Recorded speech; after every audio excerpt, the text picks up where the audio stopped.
Durante os primeiros anos da minha carreira como delegado do xerife, houve uma investigação que se tornou incrivelmente perturbadora e que permaneceu comigo todos esses anos depois. Recebemos uma ligação sobre um jovem dormindo em um carro no final de uma estrada de terra. O proprietário do imóvel mencionou que tecnicamente o indivíduo estava invadindo, mas não quis denunciar dessa forma. Ele expressou preocupação pelo fato de o jovem parecer angustiado e precisar de alguém para ver como ele estava. Então, foi isso que eu fiz. Eu dirigi até o local onde estava o carro do jovem, e quando digo jovem, eles provavelmente estavam no final da adolescência, com 20 e poucos anos. Quando encontrei o carro, verifiquei a placa para ver se surgia alguma informação. Acontece que aquele jovem foi dado como desaparecido e o carro pertencia à mãe extremamente preocupada. Esta descoberta proporcionou alguma segurança e acreditei que provavelmente seria capaz de convencê-los a voltar para casa se cooperassem. Eu simplesmente os deixaria continuar seu caminho. No entanto, se eles decidissem ser difíceis, eu poderia detê-los por invasão. Aliás, pensei que o problema estaria resolvido. Aproximei-me lentamente do carro dessa pessoa e percebi que ela estava totalmente reclinada no banco do passageiro da frente. Bati suavemente na janela, mantendo a mão perto da arma. Quando eles acordaram, fiz questão de cumprimentá-los com um sorriso amigável e um brincalhão acorde, amigo, você se importa se tivermos um pouco? Não terminei a frase porque percebi que aquele jovem não estava prestando atenção. Seus olhos se arregalaram a ponto de parecer que iriam sair de suas cabeças, e observei a cor sumir de seus rostos antes de repente ver uma arma em suas mãos. Instintivamente, meu treinamento começou e eu rapidamente recuei enquanto sacava minha própria arma. Gritei repetidamente: largue a arma, largue a arma. E tudo aconteceu rápido demais para que eu pudesse compreender completamente o que estava testemunhando, mas em um movimento fluido, eles morderam o cano, puxaram o gatilho e tiraram a própria vida. Ainda tremendo de adrenalina, esperei a chegada de reforços e paramédicos na tentativa de salvar a vida daquele jovem. Mas, infelizmente, não havia nada que eu pudesse fazer. Eles foram declarados mortos no local e coube a mim dar a triste notícia à mãe deles. Essa foi uma das tarefas mais difíceis que já enfrentei e que me deixou abalado por um bom tempo. Infelizmente, tudo o que compartilhei até agora, por mais importante que tenha sido, não é a razão pela qual sou constantemente lembrado do que aconteceu. Foram as informações que aprendi depois que realmente me aterrorizaram. Consegui obter uma cópia do relatório de desaparecimento dessa pessoa, que continha essencialmente todos os detalhes que a mãe forneceu no dia do desaparecimento. Ela acordou no meio da noite e sentiu cheiro de fumaça. Ela saiu da cama e rapidamente descobriu que a fumaça vinha de uma lata de lixo em seu quintal. Ela desceu, encheu um balde de água e jogou no fogo para apagar as chamas. Então, presumindo corretamente que foi seu filho quem iniciou o incêndio, ela foi procurá-lo para confrontá-lo, e é aí que ela descobre que não só seu filho está desaparecido, mas também seu carro. Ela liga para o 911 para relatar o desaparecimento dele imediatamente. Mais tarde naquela manhã, ela começa a tentar descobrir o que seu filho estava queimando. Era o computador dele e, pelo que parece, um monte de roupas dele também. Eles estavam todos gravemente queimados, por isso não eram facilmente reconhecíveis, mas uma rápida verificação em seu quarto foi suficiente para descobrir o que estava faltando. Aprendi tudo isso quando dei a má notícia e quando a mãe compartilhou tudo o que podia comigo, ela foi incrivelmente corajosa. A propósito, ela perguntou: o que devo fazer a seguir? Como não havia provas de que qualquer crime tivesse sido efetivamente cometido, a decisão era essencialmente dela. Eu disse a ela que, se estivesse no lugar dela, tentaria recuperar os dados do disco rígido do computador dele, se possível, pois isso provavelmente forneceria alguma pista sobre por que o filho dela fez o que fez. Fora isso, eu não tinha ideia do que faria na posição dela para perder um filho assim em circunstâncias tão repentinas e misteriosas. Não consigo nem imaginar a dor que deve ter sido. Então, no final, tudo o que pude fazer foi dizer a ela para me ligar se precisasse de alguma coisa e oferecer-lhe minhas mais profundas condolências. Meses se passaram, atendi centenas de outras ligações, e a história daquele garoto desapareceu em meus pensamentos. E então, um dia, a mãe me ligou com algumas novidades. Imediatamente após a morte do filho, uma das primeiras coisas que ela precisou fazer foi limpar o carro. Obviamente, uma empresa privada foi contratada para fazer o trabalho, com instruções para colocar tudo que não estivesse muito manchado de sangue em uma grande mochila preta, para que a mãe pudesse separar mais tarde. Demorou um pouco para ela entender isso, sabendo que a maior parte das coisas seria a bagunça que estava ao redor de seu carro. Mas quando ela finalmente chegou lá, encontrou um panfleto de cardápio antigo de alguma lanchonete no Oregon. Ela nunca tinha estado no Oregon, até onde ela sabia, seu filho também não. Então ela estava obviamente confusa. Depois, no verso, havia 2 números de telefone, um de telefone fixo e outro de celular. Ela ligou primeiro para o telefone fixo e descobriu que estava desconectado, mas depois de digitá-lo no Google, descobriu que estava registrado em alguma empresa de transporte que alegou estar permanentemente fechada. Então ela tentou ligar para o número do celular e desta vez a linha começou a tocar e alguém finalmente atendeu. Ela disse que a pessoa parecia masculina, mais velha, com algum tipo de sotaque. E então, quando ela mencionou o filho, a pessoa desligou na cara dela. Ela tentou ligar de volta, mas o telefone não tocava e ela tentou novamente mais tarde, mas foi desligado. Ela parecia convencida de que o segredo do homem e da companhia de navegação falida teve algum envolvimento na morte de seu filho e, se o relato for verdadeiro, não posso culpá-la de forma alguma. Porém, como não havia evidências de qualquer irregularidade, nosso departamento não pôde tomar nenhuma providência.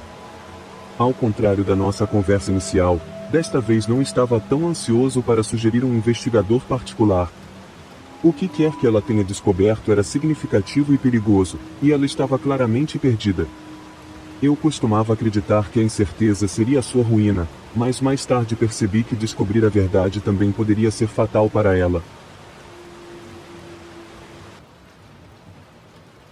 Ele me forçou a escolher entre todas as ligações incomuns que atendi. Acho que teria que escolher esta. Recebemos uma ligação relatando um incidente de violência doméstica no 911. Tanto a mulher quanto o marido estavam feridos e, embora o pior já tivesse passado, ela precisava que alguns policiais viessem buscá-lo, entre aspas. Meu parceiro e eu acabamos sendo esses 2 policiais. Agora, quando se menciona um incidente de violência doméstica, as pessoas geralmente têm uma ideia específica do que isso implica. Aparecem policiais, um casal discute, talvez joguem coisas um no outro, a gente intervém, separa os 2 e pronto. Agora, não me interpretem mal, esse cenário exato acontece com bastante frequência. Mas os incidentes de violência doméstica podem ser tão únicos e diversos quanto as pessoas envolvidas, tanto como investigadores como vítimas. Sem querer enfatizar muito, mas você nunca sabe aonde está chegando, você simplesmente precisa lidar com isso caso a caso. Então, durante esta ligação específica, chegamos ao endereço fornecido e encontramos uma mulher de quase 50 anos sentada na varanda. Ela está segurando ervilhas congeladas enroladas em uma toalha contra o lábio cortado, mas fora o ferimento, ela parece bem e o incidente parece ter terminado. Ainda estamos um pouco tensos enquanto perguntamos sobre o paradeiro de seu marido, mas quando ela responde não mais, começamos a relaxar um pouco. Às vezes, um casal está separado e não mora junto, e a parte agressiva simplesmente foge quando a outra pessoa chama a polícia. Presumimos que foi esse tipo de situação e perguntamos se há alguma chance de o marido retornar em breve. Ela nos informa que tem certeza de que ele não voltará, nas exatas palavras dela. Como resultado, ficamos obviamente mais à vontade e aceitamos sua oferta de entrar para beber alguma coisa. Agora, obviamente, recusamos tudo que ela oferece, mas sentamos no sofá e começamos a fazer as perguntas padrão: ele já bateu nela antes? Ela sente que sua vida está em perigo? Para onde ele poderia ter ido? Durante toda a interação, algo que realmente me surpreendeu foi o quão feliz e despreocupada a mulher parecia estar. Presumi que fosse uma espécie de coragem diante dessa adversidade.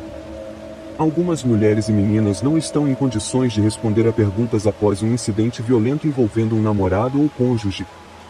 Às vezes eles ficam com muito medo de falar, outras vezes, eles são emocional ou fisicamente incapazes.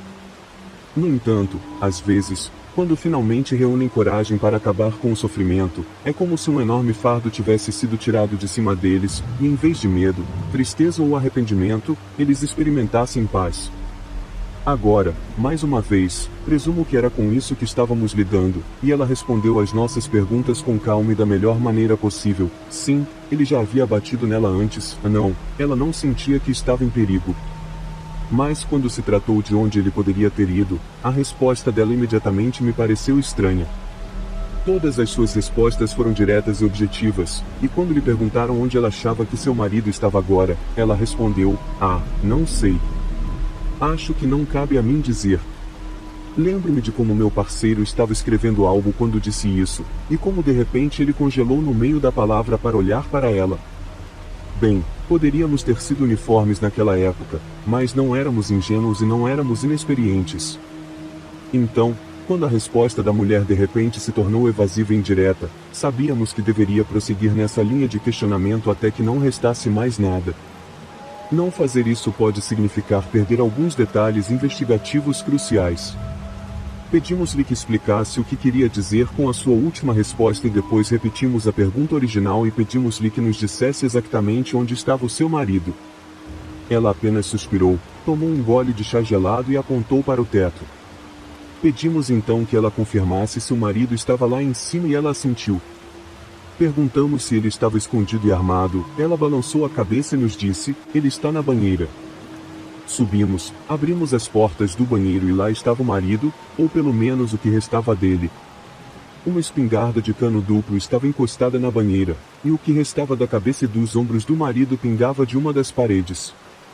Um detalhe que nunca esquecerei é como uma parte do rosto do marido estava ali sobre os azulejos, olhando para nós. Não era grande coisa, apenas um pedaço de bochecha, com metade de uma narina ainda presa, mas lá estava, me lembrando que, no final das contas, somos todos apenas sacos de carne e ossos crus. Quando voltamos para a sala de TV no térreo, a mulher nos disse que não precisávamos nos preocupar, ela sabia que passaria o resto da vida na prisão, ou pelo menos aceitou que era uma possibilidade, e estava preparada para vir em silêncio antes de oferecer uma confissão completa.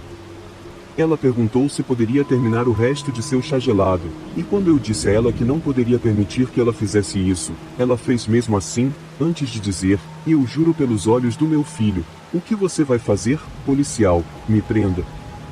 Posso rir olhando para trás, mas na época eu estava atordoado demais para fazer qualquer coisa além de olhar para ela enquanto ela estendia o pulso para pegar as algemas. E mais ou menos uma semana depois, eu tinha 99% de certeza de que ela iria para a prisão pelo resto da vida. E eu não tinha toda a história de fundo e nem era advogado. E então a última parte pode indicar que minha explicação pode não ser tão clara quanto a de um advogado, mas você mesmo pode pesquisar esses detalhes para resolver quaisquer incertezas. Tenho certeza de que, considerando sua familiaridade com o material do True Crime, você está familiarizado com a defesa da esposa espancada e como isso fez com que esposas abusadas não recebessem pena de prisão se sua defesa pudesse provar que sofriam da síndrome do cônjuge espancado. Bem, tudo o que os advogados que representam esta mulher tiveram que fazer foi referir-se às chamadas de emergência anteriores que tinham feito ao longo dos anos, tanto na Florida como no Alabama, resultando na anulação total das suas sentenças pelo Tribunal de Apelações. E por completamente anulado eu quero dizer que suas convicções foram apagadas e eles foram compensados pelo tempo que cumpriram. A ficha criminal do marido era tão grave que o Estado compensou esta mulher pela inconveniência de ter sido presa e, pelo que ouvi, é notável que ela tenha sobrevivido tempo suficiente para matá-lo. Ouvi dizer que ela foi morar com parentes distantes assim que tudo se resolveu, pessoas com quem ela não se comunicava há anos. Espero que ela esteja bem e tenha conseguido passar o resto da vida em paz, cercada de pessoas que a amavam genuinamente. Tendo sido obrigado a tirar uma vida, entendo o peso que isso carrega. Você pondera se poderia ter agido de maneira diferente ou se Deus compreenderá isso. Mas, no caso dela, tenho a sensação de que ela conseguia dormir como um bebê. Afinal, não há fúria como a de uma mulher desprezada. Eu trabalhava para o gabinete do xerife do condado de Jefferson aqui no Alabama, e uma vez recebemos uma ligação sobre um cara com uma faca andando para cima e para baixo do lado de fora de sua casa, ameaçando qualquer um que passasse. Aparecemos, o cara está descalço e de cueca, e claramente está passando por algum tipo de episódio psicológico. Somos treinados para diminuir a escalada, mas isso já é bastante difícil na melhor das hipóteses, mesmo com pessoas que pensam corretamente. Adicione um pouco de mania à mistura e, bem, as coisas ficam imprevisíveis. Paramos e saímos do carro. Eu tenho letal enquanto meu parceiro tem não letal quando começamos a tentar iniciar um diálogo com nosso suspeito de acordo com nosso treinamento de desescalada. O cara está completamente fora dos trilhos, reclamando e delirando sobre sua ex-mulher e seu filho falecido. Meu parceiro está ficando todo solidário com o cara, pedindo para ele largar a faca para que eles possam conversar sobre o que Ada está tão chateado e, por um minuto, ele pareceu se acalmar um pouco. Mas a próxima coisa que soubemos foi que ele estava totalmente maníaco de novo, gritando todas essas coisas racistas sobre seus vizinhos e como eles estavam tentando matá-lo. Mais uma vez, tentamos o nosso melhor para acalmá-lo, mantendo distância, sabendo que um homem de seu tamanho poderia potencialmente infligir uma única facada fatal. Ele tinha pelo menos 1,90 m de altura, era mais velho, mais forte e cheio de adrenalina. Obviamente, ele seria capaz de diminuir a distância entre nós em segundos. Infelizmente, ele não parecia ter um problema direto conosco, e rapidamente tive a impressão de que, se ele esfaqueasse alguém, provavelmente não seria eu o meu parceiro. Mal sabia eu quão certo eu estaria testemunhando isso acontecer como algo que ficou claro na minha memória por quase 20 anos. Lembro-me da voz do cara mudando de irritada e maníaca para cansada e um tanto triste quando ele nos perguntou se teria que ir para a cadeia. Fomos honestos com ele porque, como diz o ditado, a honestidade é sempre a melhor política. Se você mentir para alguém nesse estado, ele insistirá como uma mula que você estava tentando algemá-lo, e a melhor abordagem é falar com ele como se você estivesse do lado dele, explicando que isso vai acontecer. A prisão é na verdade o que os tirará da situação volátil em que se meteram. Eles podem responder dizendo coisas como, não posso ir para a cadeia, mas muitas vezes isso é apenas a fase de negação de aceitar que estão prestes a ser presos. Meu parceiro e eu tentamos orientar a pessoa sobre isso, sugerindo que ela poderia voltar em algumas horas e que, se não conseguisse garantir a fiança, poderia receber crédito pelo tempo cumprido por não ter realmente prejudicado ninguém. Sinceramente, pensei que essa abordagem o traria de volta à terra. Ele já estava se acalmando e eu acreditava que saber que ele não enfrentaria consequências graves nos permitiria algemá-lo sem lutar. Contudo, em vez de se render, o homem olhou para nós com uma expressão muito triste e disse, sinto muito, e depois enfiou a faca no próprio pescoço. Parecia que o tempo desacelerou por 1 ou 2 segundos enquanto ele fazia isso. Inicialmente, ele segurou a faca voltada para baixo, como se estivesse se preparando para esfaquear alguém com um golpe para baixo, mas então chegou o momento em que parou, olhou para a faca e girou a 180 graus antes de segurá-la firmemente com ambos mãos. Eu podia vê-lo tentando encontrar a vontade para fazer isso, tremendo um pouco antes de enfiá-lo em seu pescoço, e tanto meu parceiro quanto eu estávamos gritando, não faça isso, mas foi inútil. No entanto, não foi apenas o fato de ele ter se esfaqueado no próprio pescoço, nem o som que isso fez, o tipo de barulho doentio quando ele rasgou o tecido duro de sua garganta. Foi o fato de ele ter puxado a faca e feito de novo.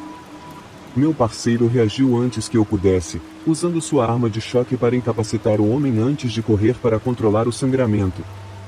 A pior parte foi observá-lo esperar alguns segundos para que a arma de choque perdesse a carga antes de tentar cobrir os ferimentos. Como você provavelmente pode imaginar, não trouxe muito sucesso. O sangue estava literalmente esguichando por entre os dedos do meu parceiro, e não acho que o homem sobreviveu por mais do que alguns minutos antes que meu parceiro abandonasse suas tentativas de estancar o sangramento. Ele foi declarado morto no local e, quando os paramédicos chegaram, o homem parecia um fantasma. Se não fosse pelo sangue que o cobria, ele estaria pálido como um lençol. Ele ficou ali imóvel, com os olhos bem abertos, enquanto tentava evitar que o resto da vizinhança se reunisse e tirasse fotos. Há outra coisa que você nunca supera. Entendo o desejo de saber o que está acontecendo no seu bairro, mas as pessoas pegarem seus celulares e começarem a registrar os momentos finais desse homem, isso é algo que eu nunca consegui compreender. Esses vídeos acabam online, assistidos por centenas de milhares de pessoas. transforma o pior dia da vida de alguém, seus momentos finais, em uma espécie de espetáculo, algo para olhar através de uma tela antes de deixar um comentário e seguir em frente. Não consigo pensar em nada mais nojento, mesmo que tentasse. Durante quase 2 anos da minha vida, trabalhei disfarçado no noroeste do Pacífico. Meu trabalho era me infiltrar em uma rede de narcotraficantes que traziam heroína e metanfetamina medicinal do Sudeste Asiático. Eles tinham toda uma rede de rotas marítimas lubrificadas com subornos, supostamente facilitados pelos militares birmaneses, mas isso não era da minha conta. Meu trabalho era desviar informações de suas operações nos Estados Unidos com o objetivo de derrubá-las completamente. A primeira fase da operação envolveu sufocar suas finanças, interceptar remessas e atacar carregadores, esse tipo de coisa. Pressionar uma organização como essa os deixa nervosos, e pessoas nervosas cometem erros. Mas traficantes de drogas experientes também reconhecem quando o policial parece ter muita sorte em prender seus funcionários, e logo começam a sentir o cheiro de um rato. Essa é a parte que torna meu trabalho extremamente difícil e estressante. Nesse tipo de ambiente, um oficial disfarçado é sujeito a testes de pureza após testes de pureza, e como muitas vezes somos um novo membro da tripulação, somos submetidos a um intenso escrutínio. Mas a boa notícia é que se você mantiver a calma e interpretar seu personagem, quase não há como uma pessoa descobrir quem você realmente é. Entendo que no trabalho secreto as coisas acontecem e, no passado, as pessoas estiveram absolutamente em guarda e ainda foram consideradas ratos. Mas para mim, sempre pensei nisso como álgebra, um pouco de x mais um pouco de y, e naquele dia tive que ir para casa. Não pense nisso, apenas siga a fórmula. À medida que as coisas ficaram cada vez mais intensas dentro da organização, os chefes recorreram a medidas cada vez mais extremas para erradicar os informantes. Uma vez, eles disseram a um grupo de caras que grandes encontros aconteciam em momentos e lugares diferentes. Eu não tinha ideia de que era uma armadilha.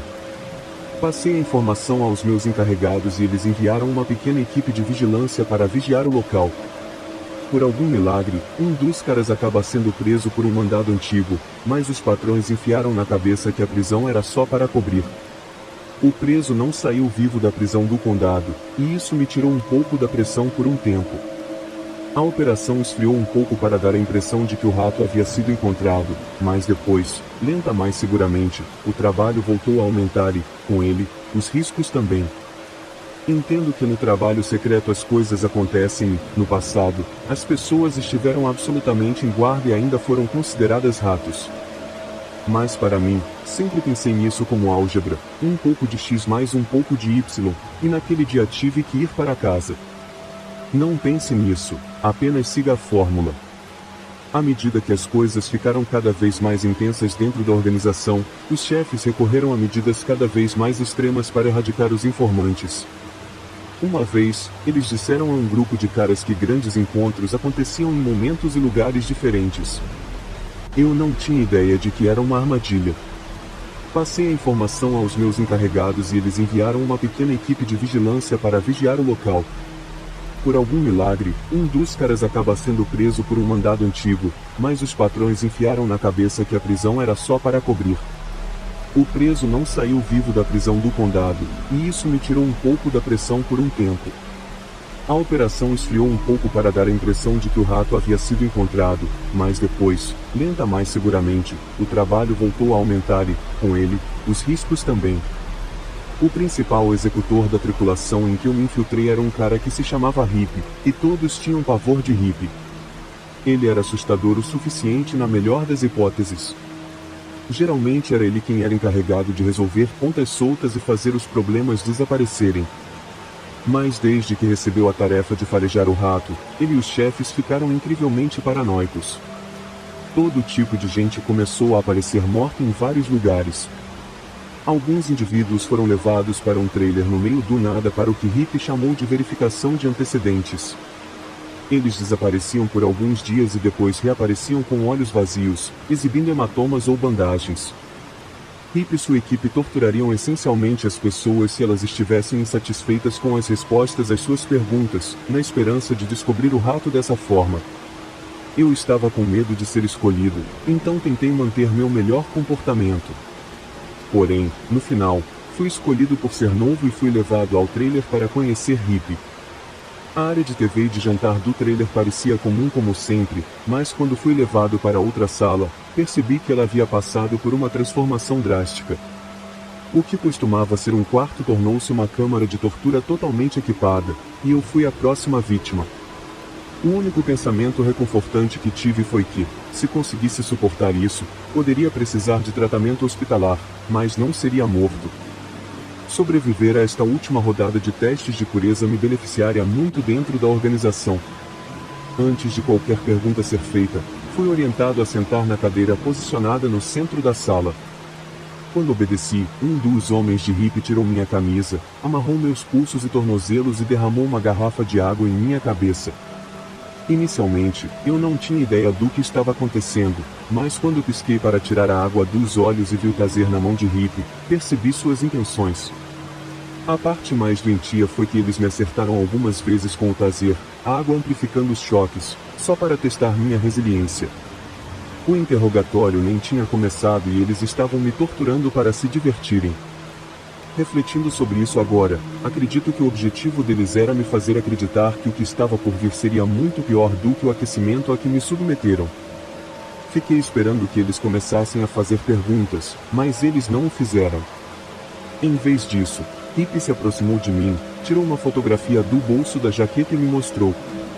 Era uma foto da minha mãe. Esse tipo de terror é mais parecido com uma sensação física, e era algo que eu não precisava fingir. Eu estava tão acostumado a sair das situações falando, mas ver aquela fotografia me deixou atordoado e em um silêncio aterrorizante.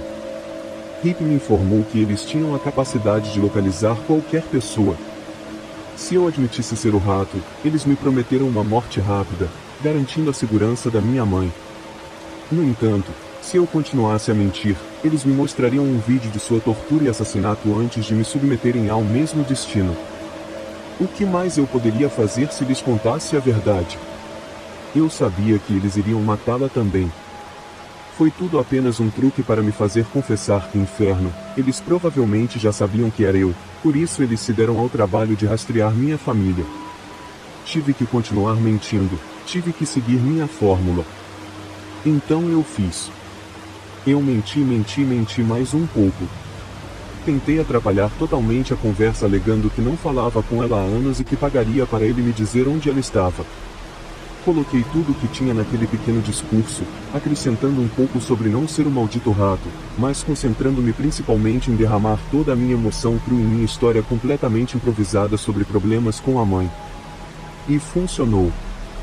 Hippie disse que quando encontrassem o rato, ele me diria onde a encontraram, mas, por enquanto, eu deveria lembrar o que eles poderiam fazer com ela se descobrissem que era eu quem estava canalizando informações para a polícia. Depois disso, eles me liberaram e meus encarregados tiveram que me dissuadir de querer encerrar toda a operação. Eles prometeram que transfeririam minha mãe para a proteção temporária e que eu estaria seguro para continuar o trabalho em questão.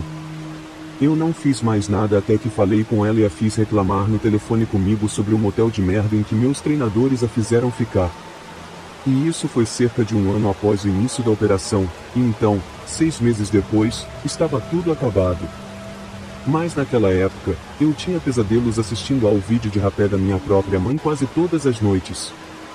Depois que a operação foi concluída e cerca de 60% da organização estava analisando sentenças de longo prazo, tive acesso a todo o arquivo do caso. E foi assim que descobri que não era o único insider ajudando a derrubar tudo. O FBI tinha um informante confidencial dentro da organização e embora os relatórios não mencionassem o nome do CI, com base nos relatórios, acho que tenho uma boa ideia de quem era. A CI estava aparentemente no alto escalão do aparato de segurança da organização e tinha sido parte integrante do esforço do grupo para se livrar dos informantes. A mesma pessoa que transmitiu informações altamente confidenciais à polícia foi acusada de se encontrar. Foi uma jogada genial de xadrez de nível 40 do FBI e resultou em quase todos no grupo sendo suspeitos ou acusados, todos exceto um, o cara de quem todos tinham medo, Hippie.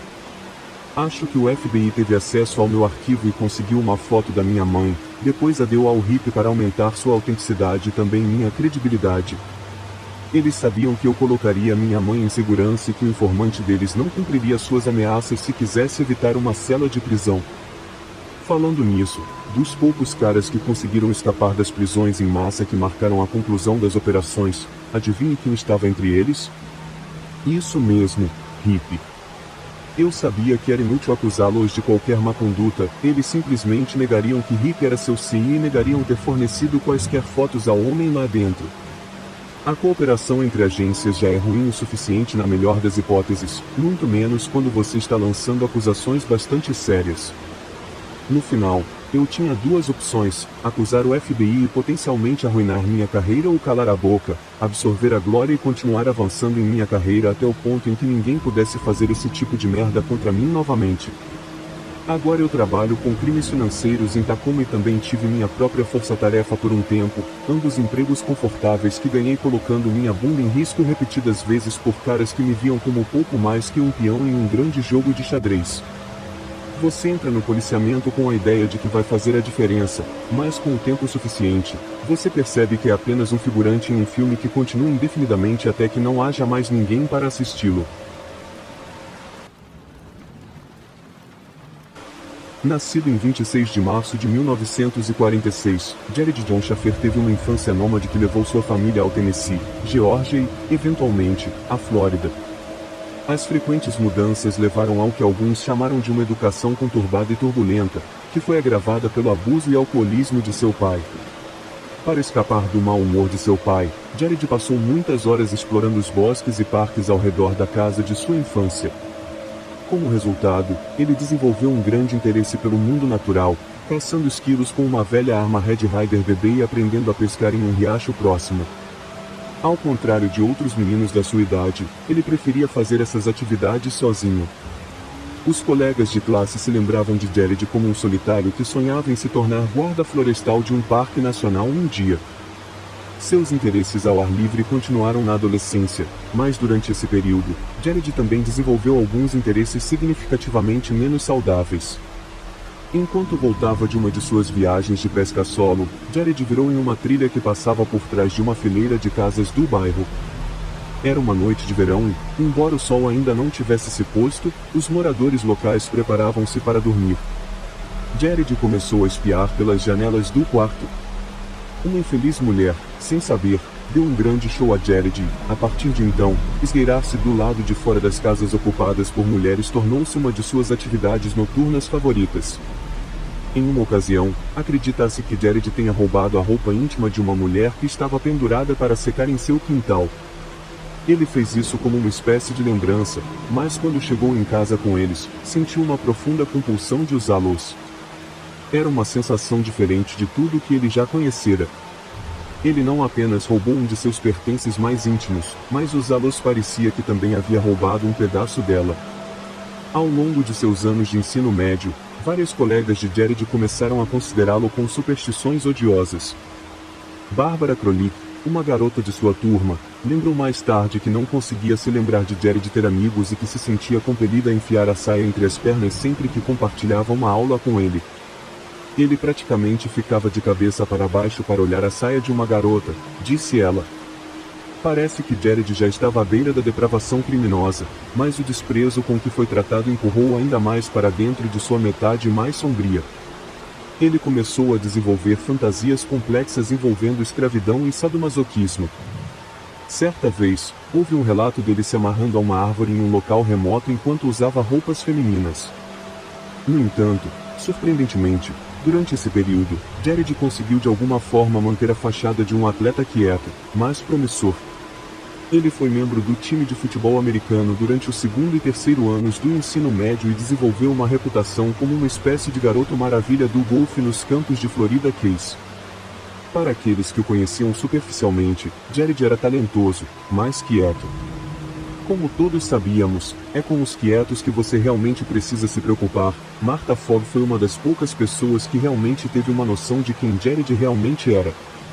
O casal se conheceu quando eram estudantes na Florida Atlantic University, em Boca Raton, onde ambos se juntaram a um grupo de canto do campus conhecido como Sing Out 66. Eles namoraram intermitentemente por cerca de 2 anos, e depois de se casarem em dezembro de 1968, mudaram-se para uma pequena propriedade alugada em Fort Lauderdale. Os primeiros meses deveriam ter marcado o proverbial período de lua de mel do casal, mas em vez disso, o relacionamento deles se desintegrou lentamente. Jared era incessante em suas exigências de relações conjugais, mas rejeitava qualquer pedido de tempo de qualidade em favor de longas viagens de caça solitárias. Sentindo-se cada vez mais negligenciada emocionalmente, Martha pediu o divórcio em 2 de maio de 1970, citando extrema crueldade como motivo para fazê-lo.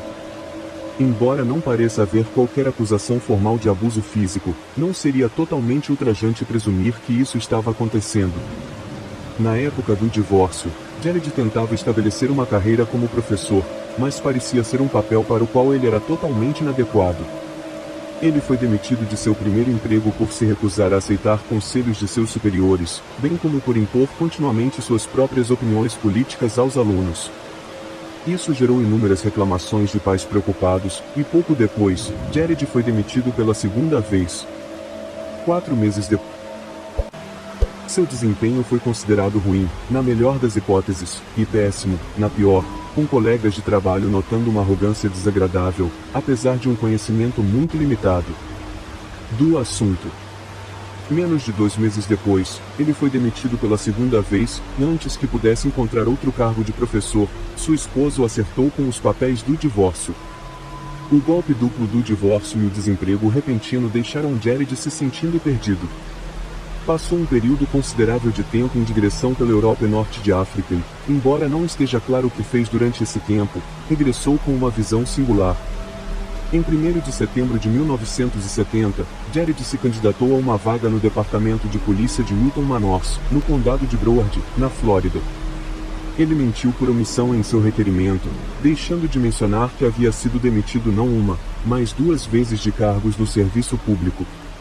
No ano seguinte, ele foi oficialmente admitido na polícia do condado de Broward e se formou como patrulheiro no final do ano, com apenas 25 anos. Pouco depois de se tornar policial, Jared se casou com Teresa Vin, de 19 anos. Embora o casamento deles estivesse longe de ser harmonioso, foi consideravelmente menos volátil do que o primeiro. Então, em março de 1972, Jared recebeu elogios de seus superiores por sua conduta corajosa durante uma batida em uma casa de drogas. No entanto, seu desempenho geral foi incrivelmente ruim, apesar de seu valor durante a operação antidrogas ser indiscutível. Jared desenvolveu uma reputação desagradável por outra coisa. Tornou-se evidente que Jared gostava de realizar batidas de trânsito exclusivamente em motoristas mulheres, e circularam rumores de que ele estava abusando de sua posição de poder para obter delas informações pessoais confidenciais. Uma breve investigação confirmou seu comportamento pouco profissional, apoiado por uma queixa de um membro do público que alegou que um agente da polícia a tinha assediado após uma blitz de trânsito. Jared nunca admitiu isso, mas seus superiores recusaram-se a dar-lhe o benefício da dúvida, e ele logo foi forçado a renunciar, tendo obtido uma carta de recomendação de Wilton Manors. Jared rapidamente encontrou outro cargo de deputado no condado de Martin em junho de 1972. Seus empregadores só estavam em condições de verificar se havia antecedentes criminais e não se preocuparam em verificar seu histórico de emprego ou a autenticidade de sua carta. Como resultado, Jared tornou-se um policial de pleno direito e foi capaz de exercer todo o poder que acompanha o distintivo. Na tarde de 1º de julho de 1972, Jared estava patrulhando em seu cruiser quando descobriu 2 adolescentes pedindo carona chamadas Nancy Trotter e Paula Wells. Ele decidiu dar uma carona às meninas, e ao saber que elas iriam para Jensen Beach na manhã seguinte, ofereceu-se para ser seu motorista. As 2 garotas aceitaram o que parecia ser um ato altruísta de bondade e encontraram Jared no East Ocean Boulevard Bumps às 9h15. Quando ele chegou, ele não estava usando uniforme e dirigia seu próprio veículo pessoal. No entanto, ele de alguma forma conseguiu convencer Nancy e Paula de que ainda estava em serviço oficial na polícia. As 2 garotas entraram no carro dele e foram embora. No entanto, pouco depois da viagem, Jared propôs um breve desvio para mostrar-lhes um antigo forte espanhol perto da ilha Hutchinson. Ainda era relativamente cedo e Jared teve a gentileza de lhes oferecer uma carona, então Nancy, de 18 anos, e Paula, de 17, aceitaram a oferta. No entanto, eles logo viveriam para se arrepender de sua decisão. Mais tarde, as meninas afirmaram que, ao se aproximarem da ilha Hutchinson, Jared começou a dizer algumas coisas incrivelmente ameaçadoras. Ele os alertou para serem mais cautelosos ao aceitar caronas de estranhos no futuro, já que se sabia que meninas da sua idade eram vendidas a redes sombrias de tráfico humano especializadas na exploração de criadas lobotomizadas. Pouco depois, pararam o carro, pararam na beira da estrada e levaram as meninas prisioneiras, prometendo atirar nelas se resistissem. Jared amordaçou e algemou cada garota antes de levá-las para a floresta próxima. Ele amarrou uma das meninas a um grande cipreste, não muito longe do rio Indian, e depois prendeu as pernas dela ao tronco, logo abaixo dos joelhos. Ele então prendeu um laço em volta do pescoço dela e amarrou a um galho próximo, forçando-a a ficar na ponta dos pés para aliviar a pressão do laço. Jared então forçou a outra vítima a se aprofundar na floresta, restringindo-a de maneira semelhante a seu companheiro. As duas meninas revelaram mais tarde que, depois de amarrá-las, Jared teve o prazer de informá-las que seriam torturadas, violadas e mortas. A salvação deles veio na forma de um incidente que parecia uma intervenção divina. De repente, o rádio de Jared ganhou vida. Ele o carregava apenas para parecer legítimo, mas quando estava prestes a executar seu terrível plano, o rádio ganhou vida e o próprio xerife do condado dirigiu-se a Jared pelo nome. Houve uma emergência no departamento exigindo que todos os oficiais da reserva se apresentassem imediatamente ao gabinete do xerife. Mais tarde, as meninas contaram as palavras de Jared: "Tenho que ir, mas não tente fugir porque estarei de volta em um minuto." Felizmente, Jared não voltou tão cedo. Na verdade, a emergência manteve-o afastado dos seus cativos durante mais de 2 horas, concedendo às duas raparigas tempo suficiente para tentarem uma fuga. Após o retorno de Jared, ele descobriu o desaparecimento das duas garotas e tomou uma decisão chocante. Ele contatou o xerife do condado, Robert Crowder, admitindo: "Fiz uma coisa muito tola, você ficará bravo comigo." Ele então forneceu ao xerife uma versão bastante editada dos acontecimentos, alegando que havia tentado ensinar uma lição às duas meninas sobre os perigos da carona, mas havia levado isso longe demais. O xerife Crowder, junto com o tenente Melvin Waldron, dirigiram pela Florida State Road A1A, onde encontraram uma adolescente desesperada e parcialmente amordaçada caminhando por um riacho raso não muito longe da beira da estrada. Ela estava fazendo isso para evitar ser detectada pelos motoristas que passavam, mas infelizmente o xerife Crowder a alcançou antes de Jared. Era Nancy Trotter, de 18 anos, e ela estava louca de medo. Depois que as meninas contaram sua história ao horrorizado xerife do condado, Jared foi preso. Ele afirmou mais uma vez que os sequestros foram bem intencionados, mas o testemunho das meninas foi contundente. Uma garota alegou ter escapado contorcendo-se contra suas restrições enquanto se equilibrava em algumas raízes expostas de uma árvore, sabendo muito bem que se escorregasse seria enforcada. Crowder ficou enojado e demitiu o emprego de Jared antes mesmo de prisão ilegal e acusações de agressão agravada serem apresentadas. 2 semanas depois, Jared de alguma forma reuniu a fiança de $15.000 que precisava pagar e voltou para sua segunda esposa, na cidade vizinha de Sevar. Seus amigos e familiares acreditavam que ele era inocente, pois apenas sua primeira esposa tinha visto sua verdadeira face. Eles acreditavam que Jared se declararia inocente, lutaria ao seu lado e então seguiria em frente com o incidente, independentemente do resultado. A realidade é que ele estava apenas começando. Em 27 de setembro de 1972, Jared encontrou Carol Place, de 17 anos, e sua amiga, Georgia Jessup, de 16 anos. As duas meninas reconheceram Jared de um centro de educação de adultos em Fort Lauderdale e aceitaram seu convite para sair quando ele parou o carro para cumprimentá-las. Naquela mesma tarde, a mãe de Carol chegou em casa e descobriu que sua filha havia convidado um homem estranho para sua casa. Jared se apresentou como Jerry e tentou tranquilizá-la de que suas intenções eram puras, mas, mesmo assim, a mãe de Carol anotou o número da placa de seu Datsun 1969, só para garantir. Carol, George e Jared saíram de casa aproximadamente às 20h45, com Carol prometendo voltar em breve. 4 dias depois, ainda não havia notícias dela. A mãe de Carol relatou o desaparecimento de sua filha à polícia de Oakland Park e, além de fornecer uma descrição física dele, Lucille Place deu-lhes o número da placa de Jared. No entanto, quando a polícia verificou o número da placa, descobriu que pertencia a um homem em São Petersburgo que não tinha ligação com Jared ou com as meninas desaparecidas. Tudo tinha sido um estratagema. Jared mudou a placa de seu Datsun para essencialmente retirá-lo da rede. Não era mais apenas um carro, era uma carroça de açougueiro, e a confusão que causou fez com que os policiais coçassem a cabeça, perplexos. Mais tarde naquele ano, em dezembro de 1972, Jared compareceu ao tribunal em relação ao sequestro de Nancy Trotter e Paula Wells, sem que o tribunal soubesse que um assassino estava entre eles. Jared conseguiu se declarar culpado de apenas uma acusação de agressão agravada, pela qual recebeu pena de 1 ano de prisão com possibilidade de liberdade condicional após 6 meses. O juiz-presidente disse-lhe que está além da imaginação do tribunal conceber o idiota astronômico que você foi neste caso. Ao deixar o tribunal em 22 de dezembro, Sheffer disse aos repórteres: cometi um erro estúpido, mas ninguém ficou ferido. Sinto muito, por favor, me perdoe. Para muitos, ele parecia um bom homem que cometeu um erro terrível e estava disposto a enfrentar as consequências de seus atos. Mas internamente, Jared ficou encantado, acreditando que havia literalmente escapado impune de um assassinato. Pouco mais de 2 meses depois de Jared ter começado sua sentença de 1 ano de prisão, Lucille Place conduziu uma busca completa no quarto de sua filha desaparecida. Foi então que ela encontrou uma carta enfiada debaixo da cama, uma carta assinada por um certo Jerry Shepard. Jared foi tolo o suficiente para escrever seu endereço verdadeiro no canto superior. E depois de entrar em contato com o gerente do prédio, Lucille Place descobriu a verdadeira identidade de Jerry.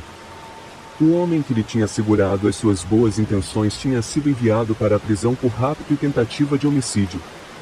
Quando questionado, Jared negou ter conhecido Lucille, mas ela logo o identificou positivamente usando uma fotografia de seus dias como vice-xerife de Milton Manors, e a caçada começou. Mas antes que Jared pudesse ser preso novamente, uma descoberta terrível foi feita na tarde de 1º de abril de 1973. Pai e filho procuravam latas de alumínio descartadas em Oakmont Park, perto de Port St. Lucie, na Flórida. Foi aqui que descobriram um grande buraco cavado entre algumas árvores, e nele, mal escondidos por uma camada de terra e folhas caídas, estavam os restos mortais de 2 adolescentes. Uma das vítimas usava os restos de uma calça jeans estampada com o emblema circular do Roadrunner, enquanto a outra estava completamente nua. Ambos os corpos foram horrivelmente atacados pela vida selvagem local, e grandes partes de seus cadáveres foram consumidas ou infestadas de insetos. Mais tarde, foi descoberto que as medulas espinhais de ambas as meninas foram cortadas nas regiões do pescoço e na parte inferior das costas, sendo a paralisia provavelmente um meio de controlá-las mais facilmente. Ambos foram decapitados, com cada um dos ossos da mandíbula sofrendo inúmeras fraturas, provavelmente como resultado de espancamentos prolongados. Marcas profundas de arranhões eram visíveis na base de uma árvore perto da cova rasa, indicando que uma ou ambas as vítimas haviam ficado suspensas nesta árvore por tempo suficiente para deixar uma impressão pronunciada. Mas além do mais, as iniciais GJ haviam sido gravadas na casca, iniciais que sem dúvida representavam a primeira parte do nome Jared John Sheffer. Os corpos das meninas foram levados ao médico legista do condado de Dade para identificação e, 4 dias depois, os registros dentários confirmaram que os corpos pertenciam a Susan Place e Georgia Jessup. Quando Jared, que estava encarcerado, foi informado sobre a descoberta dos corpos, ele imediatamente solicitou os serviços de um advogado e recusou-se a interagir com os funcionários da prisão até que um deles estivesse presente. Posteriormente, policiais invadiram a casa da mãe de Jared na tentativa de encontrar qualquer evidência que o ligasse aos assassinatos. O que os policiais descobriram foi horrível. Debaixo da cama de Jared, descobriram uma caixa de papelão contendo vários diários manuscritos. Esses diários somavam mais de 300 páginas de ficção depravada e sinistra, muitas das quais incluíam ilustrações desprezíveis de absoluta obscenidade. A datação dos diários permitiu à polícia determinar que tinham sido escritos ao longo de vários anos e que partilhavam temas comuns, incluindo raptos, violações e, eventualmente, execução por enforcamento. Embora Jared sempre se retratasse como o personagem principal dessas histórias, ele frequentemente se referia a personagens femininas usando insultos misóginos. Em uma história específica, ele forçou suas vítimas a beber cerveja com o laço no pescoço para poder observá-las urinar antes de serem enforcadas. Outra história descreveu como ele retornaria às covas rasas de suas vítimas nas semanas e meses seguintes aos seus assassinatos. Ao chegar, ele usaria uma pá para exumar seus corpos, extrair dentes de seus crânios em decomposição e cometer atos terríveis em seus corpos. Ao analisar o verbete específico, a polícia percebeu que não se tratava apenas de uma história fictícia, era uma lembrança factual do retorno de Jared às covas rasas de Susan Place e Georgia Jessup. Durante a busca na casa de sua mãe, a polícia também descobriu inúmeras armas de fogo, facas de caça e material BDSM, todos aparentemente pertencentes a Jared. Além disso, recuperaram 37 fotos Polaroid em preto e branco mostrando mulheres sendo enforcadas e mutiladas. Várias outras fotografias mostravam Sheffer vestido com roupas femininas, simulando seu próprio pendurado em uma árvore com matéria fecal espalhada nas nádegas. Os policiais também encontraram uma carta manuscrita dirigida a Jared por um homem do estado australiano de Vitória. Os dois homens pareciam ter se conhecido durante o verão de 1970, quando Jared viajava pelo norte da África. A carta foi escrita de forma enigmática e, apesar de sua extensão, não fornecia muitas informações. No entanto, o envelope que continha as cartas também continha várias fotografias, cada uma retratando as consequências de um massacre ocorrido numa pequena aldeia perto do deserto do Saara. Os corpos tanto dos soldados espanhóis como dos civis árabes foram terrivelmente mutilados antes e depois das suas mortes. Embora as circunstâncias do massacre não fossem claras, os amigos australianos de Jared pareciam tratar o local como uma atração turística. O último, e talvez o mais contundente, item recuperado da casa de Doris Sheffer foi uma pequena caixa de joias de ouro. Ao abri-lo, os policiais descobriram passaportes, pequenas peças de roupa e joias pertencentes a diversas mulheres e meninas. Alguns, como um medalhão com as iniciais MTN, não estavam ligados a nenhum indivíduo desaparecido ou assassinado. No entanto, descobriu-se que uma peça com o nome Lee pertenceu a Lee Harlan Bonadis, que era vizinho de Sheffer quando ambos eram adolescentes e estava desaparecido desde setembro de 1969. A polícia também descobriu uma carteira de motorista pertencente a Bárbara em Wilcox.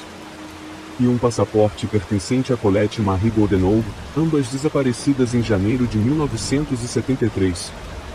Além disso, pedaços de dentes e ossos pertencentes a pelo menos 18 vítimas diferentes foram descobertos escondidos ao redor da propriedade, o que significa a contagem geral de mortes de Jared foi muito maior do que o esperado.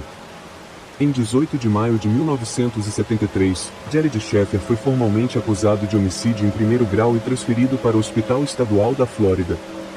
Benjamin Burnham conduziu sua avaliação psiquiátrica, com uma seção de seu relatório dizendo: houve evidências de consideráveis sentimentos paranoicos, hostilidade e raiva que rompem com pouco estresse. Observa-se que examinadores anteriores também atenderam este paciente como representando um distúrbio de caráter. Além disso, parece haver uma vida de fantasia muito ativa. Ele é considerado uma pessoa muito perigosa para si mesmo e para os outros. Burnham passou a caracterizar Jared como alguém que se via como um eliminador de mulheres que considerava imorais, e embora fosse claramente perigosamente psicótico, ainda estava mentalmente apto para ser julgado. O julgamento começou em 17 de setembro de 1973, e como a Suprema Corte da Flórida havia recentemente declarado a pena capital inconstitucional, os promotores buscaram a prisão perpétua.